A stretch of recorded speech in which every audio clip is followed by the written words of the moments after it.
Hello friends, आप सभी का स्वागत है मूल शिक्षा के इस लर्निंग प्लेटफॉर्म पर। मैं सविता परमार आप सभी का स्वागत करती हूँ। आज हम केमिस्ट्री का चैप्टर 1 पढ़ेंगे जिसका नाम है विलयन। ये केमिस्ट्री का चैप्टर 1 है जिसका नाम क्या है, विलयन है। इसका पहला क्वेश्चन है इस चैप्टर का, विलयन क्या है और इसके वर्गीकरण को समझाइए। ठीक है, तो हम समझ लेते हैं कि विलयन होता क्या है। इसकी परिभाषा देखिए, दो या दो से अधिक शुद्ध पदार्थों का सामांगी मिश्रण क्या कहलाता है, विलयन कहलाता है। आप ये नोट्स देख रहे हैं, ये एमपी टॉपर नोट्स से हम पढ़ रहे हैं। तो जिन बच्चों के पास एमपी टॉपर्स नोट्स हैं वो खोल लें और उनमें से देखते चलें, नोट्स से समझते चलें। ठीक है, तो अब हम समझ लेते हैं, एग्जाम्पल के तौर पर समझते हैं कि विलयन क्या होता है। एक बीकर लिया हमने, जिसमें क्या ले लिया हमने, पानी ले लिया, वाटर ले लिया। पानी की जगह पे आप कुछ भी ले सकते हैं, लेकिन हम सिर्फ एक पदार्थ ले रहे हैं। एग्जाम्पल के तौर पर क्या ले लिया, पानी ले लिया। और एक प्लेट ली जिसमें क्या ले लिया हमने, शक्कर ले ली। शक्कर की जगह पे भी आप नमक या कुछ भी पदार्थ ले सकते हैं। ठीक है, लेकिन हमें ध्यान ये रखना है कि पानी में सिर्फ कुछ भी पदार्थ और कुछ ना मिला हो। जैसे कंकड़ पत्थर कुछ मिले हैं क्या, नहीं मिले, क्या है, सिर्फ पानी है। तो पानी क्या है, शुद्ध हो गया। यहाँ पर शक्कर है, इसमें नमक या और कुछ मिला है क्या, नहीं मिला, तो ये क्या हो गया, शुद्ध हो गया। तो क्या हो जाएगा, और इनकी मात्रा क्या लेंगे हम, फिक्स मात्रा लेंगे कि इतनी मात्रा में हमने पानी ले लिया, फिर उससे ज़्यादा भी नहीं कम भी नहीं। एक फिक्स मात्रा किसकी कर लेंगे हम, शक्कर की कर लेंगे। और इन दोनों को जब मिक्स करेंगे तो क्या प्राप्त होगा हमें, शक्कर का घोल। क्या प्राप्त होगा, शक्कर का घोल।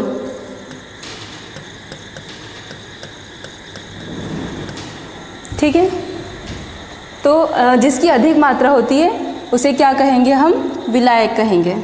क्या कहेंगे, विलायक। पानी की अधिक मात्रा है तो इसे क्या कहेंगे, विलायक कहेंगे। और जिसकी कम मात्रा होती है उसे क्या कहेंगे, विलेय कहेंगे।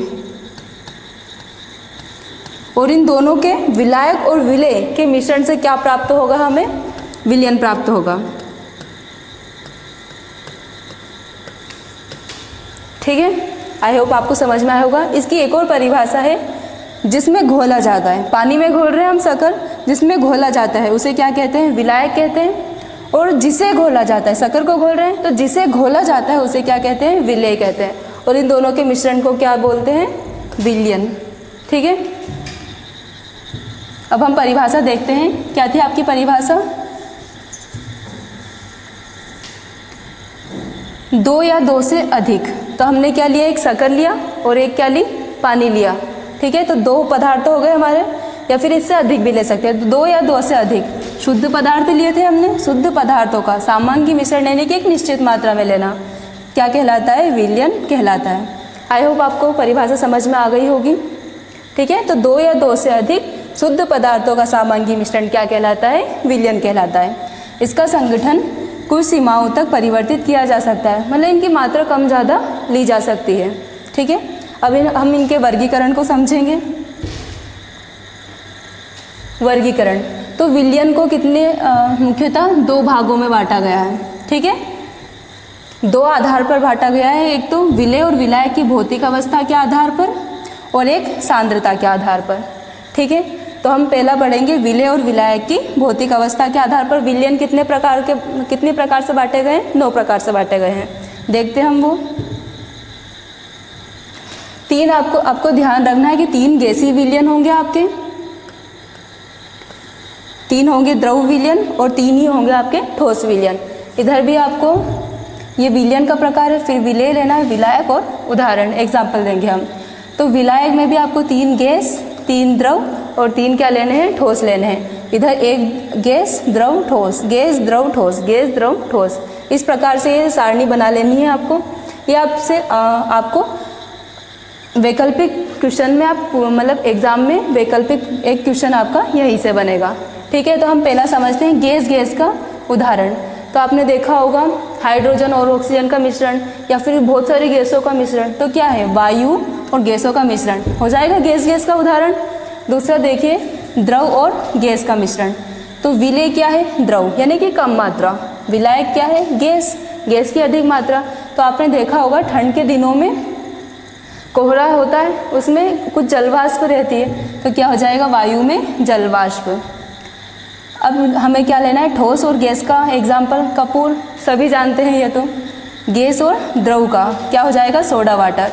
एक बोतल रहती है, उसमें ऊपर गैस रहती है, जब आप ढक्कन खोलते हैं तो क्या निकलती है, स्पीड से गैस निकलती है, तो उसमें कुछ मात्रा किसकी रहती है, गैस की, और बाकी क्या रहता है, द्रव रहता है। द्रव का मिश्रण, एल्कोहल प्लस जल, एल्कोहल भी द्रव है और जल भी क्या है आपका, द्रव है। ठोस द्रव का मिश्रण, ठोस में क्या ले लिया हमने, शर्करा, शक्कर, द्रव में क्या ले लिया, जल। तो शर्करा प्लस जल का एग्जाम्पल किस में आएगा आपका, ठोस और द्रव में। अगला एग्जाम्पल है गैस और ठोस में, तो गैस लेना है और ठोस लेना है। तो H2 ये क्या है, हाइड्रोजन गैस, और पैलेडियम क्या है आपका, ठोस है, तो हाइड्रोजन का पैलेडियम में अधिशोषण। अगला पढ़ते हैं हम, ये दो कितने, तीन हो गए, ठोस ठोस विलयन, इधर भी द्रव ठोस ठोस, ठीक है। तो अब द्रव और ठोस का मिश्रण क्या बनेगा, पारा। पारा क्या है आपका, द्रव है, और सोडियम क्या है आपका, ठोस है, तो पारे का सोडियम के साथ अमलगम। फिर ठोस ठोस का बताना है, तो तांबा प्लस जिंक, तांबा भी ठोस है, जिंक भी ठोस है, दोनों को मिक्स करेंगे तो क्या बनेगा आपका, पीतल बनेगा। ये हो गए आपके विलेय और विलायक की भौतिक अवस्था के आधार पर कि वो द्रव है तो क्या बनेगा, गैस है तो क्या बनेगा। इस प्रकार से ये कितने प्रकार के हो गए, 9 प्रकार के हो गए। अब हम पढ़ते हैं सांद्रता के आधार पर विलयन कितने प्रकार के होते हैं। तो सांद्रता के आधार पर विलयन कितने प्रकार के होते हैं, 5 प्रकार के होते हैं। पहला प्रकार है आपका तनु विलयन। कौन सा प्रकार है, तनु विलयन। तो वे विलयन जिनमें विलेय पदार्थ की मात्रा कम होती है, जैसे तनु का मतलब होता है तरल। तनु का मतलब क्या होता है,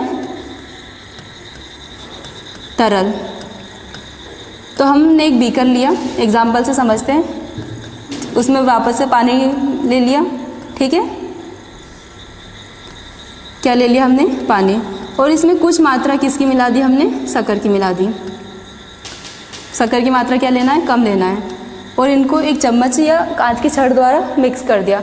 तो आप इसे देखेंगे कि इसे अगर हम उल्टा कर दें तो क्या रहेगा, ये बहने लगेगा, ठीक है, मतलब क्या है, ये तरल है, तो क्योंकि इसमें क्या है, विलेय की मात्रा कम है तभी बह रहा है ये। अगर इसमें शक्कर ज़्यादा कर दें और इसको गाढ़ा कर दें तो क्या ये ज़्यादा बहेगा, क्या नहीं बहेगा, तो क्या हो जाएगा, विलेय की मात्रा अधिक हो जाएगी। तो अब परिभाषा से समझते हैं हम, क्या हो जाएगा, वे विलयन जिनमें विलेय की, शक्कर मतलब जिसकी कम मात्रा, ठीक है, तो विलेय क्या था, शक्कर थी, कम मात्रा थी उसकी, तो जिसमें विलेय पदार्थ की मात्रा क्या होती है, कम होती है, क्या कहलाते हैं, तनु विलयन कहलाते हैं। अगला प्रकार को समझते हैं हम। अगला प्रकार है आपका सांद्र विलयन। इसमें भी सेम ही करना है हमें, लेकिन हमें विलेय की मात्रा क्या लेनी है, अधिक लेनी है, मतलब थोड़ा घोल जो रहेगा आपका पानी और शक्कर का, उसे क्या लेना है, गाढ़ा लेना है। तो क्या हो जाएगा सांद्र विलयन में, सांद्र यानी कि थोड़ा गाढ़ा, ठीक है, सांद्र विलयन का हो जाएगा वे विलयन जिनमें विलेय पदार्थ की मात्रा अधिक होती है, क्या कहलाते हैं आपके, सांद्र विलयन कहलाते हैं। अगला है आपका संतृप्त विलयन। तो संतृप्त विलयन में आपको क्या लेनी है, एक फिक्स मात्रा लेनी है। वही एग्जाम्पल, हमने एक बीकर लिया और इसमें क्या लेना है, ताप निश्चित लेना है। ताप क्या लेना है आपको, निश्चित लेना है, ठीक है। ये हमने पानी लिया और इसमें क्या मिक्स करने लग गए, शक्कर, ठीक है। एक टाइम ऐसा आएगा हमने शक्कर मिक्स करते गए, तो कब तक करते गए, जब तक कि इसमें ना और शक्कर मिक्स होना ही बंद हो गया, मतलब इसकी कैपेसिटी ख़त्म हो गई, तो क्या हो गया, ये संतृप्त हो गया। तो उसे क्या कहेंगे हम, संतृप्त विलयन, कि और अधिक इसमें विलेय घोला ही ना जा सके। तो परिभाषा क्या हो जाएगी संतृप्त विलयन की, वे विलयन जिनमें निश्चित ताप पर विलेय की और अधिक मात्रा नहीं घोली जा सकती, क्या कहलाता है, संतृप्त विलयन कहलाता है। अगला प्रकार समझते हैं हम। अगला है असंतृप्त विलयन। असंतृप्त विलयन, वही हमने बीकर लिया, इसमें हमने कुछ शक्कर घोल दी, इसमें क्या है, कुछ स्थान है कि इसमें और शक्कर हम घोल सकते हैं, तो क्या है ये क्या हो गया, खाली हो गया, मतलब क्या है, असंतृप्त है, ठीक है। तो इसकी परिभाषा क्या हो जाएगी असंतृप्त विलयन की? वे विलयन जिनमें विलेय की और अधिक मात्रा घोली जा सकती है क्या कहलाता है? असंतृप्त विलयन कहलाता है। ठीक है, अब हम पढ़ेंगे अति संतृप्त विलयन। अति संतृप्त विलयन में आएगा आपका कि ये पानी लिया, इसमें शक्कर घोल दी और ये संतृप्त हो गया। ठीक है, क्या हो गया? ये संतृप्त हो गया। संतृप्त हो गया, फिर भी हम इसमें और अधिक दाब बढ़ाकर या कुछ कर कर इसमें और अधिक मतलब घोलने की कोशिश करते जाते हैं, और अधिक घोलते हैं, तो क्या हो गया? संतृप्त है, पर इसमें क्या हो गई? अति हो गई। तो इसे क्या कहेंगे हम? अति संतृप्त विलयन कहेंगे। परिभाषा देख लेते हैं। अति संतृप्त विलयन वे विलयन जिनमें विलेय पदार्थ की मात्रा संतृप्त विलयन की अपेक्षा क्या होती है? अधिक होती है। क्या कहलाते हैं? अति संतृप्त विलयन कहलाते हैं। आई होप आपको समझ में आया होगा। ये विलयन के सभी प्रकार हैं और ये हम MP टॉपर्स नोट्स से पढ़ रहे हैं। तो आपको अगर MP टॉपर्स नोट्स परचेस करना है तो डिस्क्रिप्शन में आपको नंबर मिल जाएंगे, तो आप वहाँ से संपर्क कर सकते हैं। अगर आपको वीडियो पसंद आई हो तो चैनल को सब्सक्राइब कीजिए और वीडियो को लाइक कीजिए।